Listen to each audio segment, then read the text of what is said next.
предполагаю, что они просто этих людей сначала задержали, а потом выпустили даже без оформления бумаг. Поэтому нам сейчас крайне важно объяснять вообще всем, в первую очередь, что нужно добиваться бумаг и нужно обжаловать свои задержания. Из вчерашней 1000 задержанных, большая часть людей же просто тоже отпустили без любых документов. Задержали, отпустили.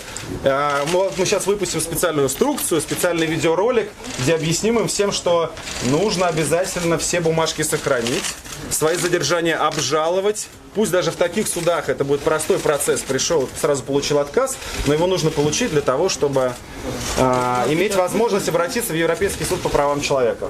Мне кажется, вчерашние события показали, что достаточно большое количество в России избирателей, которые поддерживают программу кандидата, который выступает за борьбу с коррупцией. И эти люди требуют политического представительства. Я претендую на то, что несу политическое представительство для этих людей, и я поэтому имею полное право идти на выбор. Спасибо большое.